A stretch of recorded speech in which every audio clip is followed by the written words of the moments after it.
Pak, Thailand sama Vietnam gagal melaju ke final Piala AFF U19. Menurutmu gimana? Gue sih seneng ya, Thailand sama Vietnam itu gagal masuk ke final AFF itu. Gue kesel banget tuh gara-gara mereka, Indonesia gagal lolos ke final gara-gara head to head. Hmm. Terus permainannya kemarin gimana tuh? Ya katanya kayak ada, dia kayak mempermainkan match itu ya, kayak ada match fixing gitu katanya. Katanya. Ini contoh salah satu dari penggemar bola yang mungkin kemarin juga sama, kecewa dengan hasil Piala AFF U19. Ya, sebagai tuan rumah Piala AFF U19 2022, Indonesia tentu diharapkan bisa lolos ke final, bahkan kalau bisa jadi jawara tahun ini. Tapi Dewi Fortuna nampaknya tidak berpihak kepada Muhammad Ferrari dan kawan-kawan. Kegagalan Indonesia di Piala AFF ini menimbulkan kontroversi, mulai dari dugaan adanya main mata sampai regulasi yang membuat Indonesia rugi. Nah, yang komen bukan hanya para fans, tapi pelatih timnas bahkan PSSI. Yuk, kita diskusi.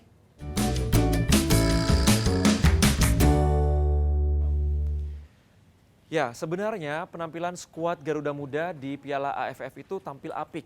Terbukti saat kontra Filipina, Myanmar, dan juga Brunei. Saat menjamu Filipina, Indonesia membabat habis Filipina 5-1. Kemudian pada pertandingan wajib menang melawan Myanmar, Indonesia sempat kebobolan 1 gol. Tapi kemudian membalas Myanmar dengan 5 gol tanpa ampun.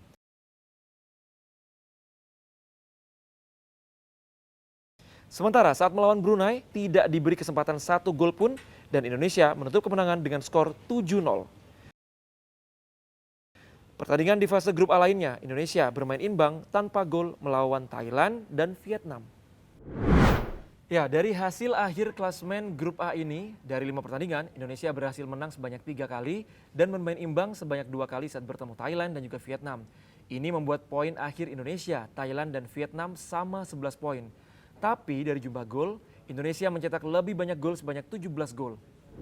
Tapi regulasi yang diimplementasikan AFF membuat timnas Garuda Muda gagal mengulang keberhasilan di tahun 2013. Banyak yang mempertanyakan, loh kok bisa kalah?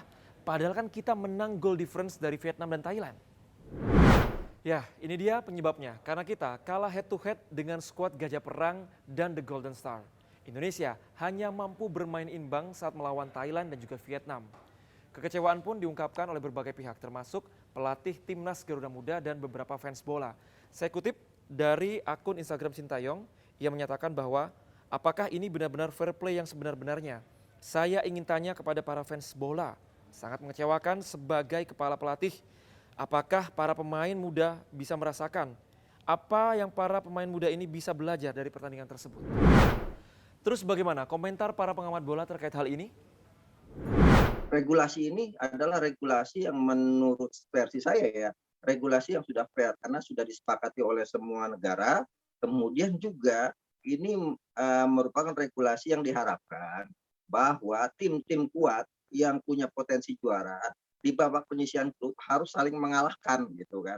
Jangan sampai kemudian kita kejar-kejaran golnya justru berhadapan dengan tim-tim lemah seperti mengejar banyak gol melawan Brunei, kemudian melawan melawan Filipina, sehingga kemudian pertarungan antara tim-tim yang punya kekuatan besar ini menjadi pertarungan yang tidak Spartan.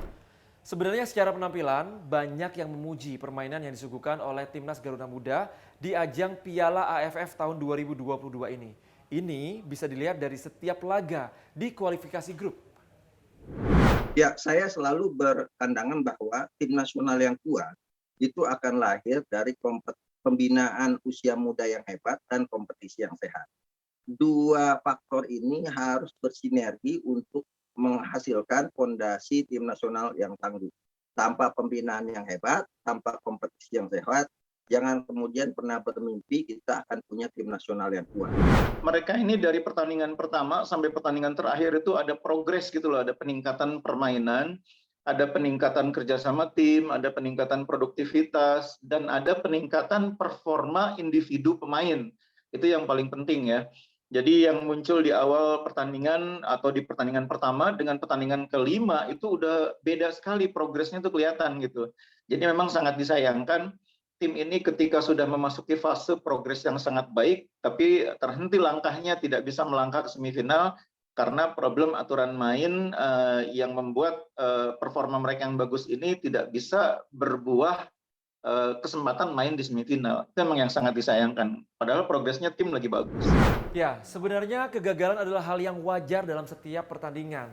Yuk kita move on, jangan terlalu fokus sama kegagalan yang kemarin. Jadikan kegagalan itu sebuah pembelajaran dan juga motivasi agar persepak bola Indonesia bisa jauh lebih baik lagi. Saya David Rizal, lanjut diskusi di kolom komentar.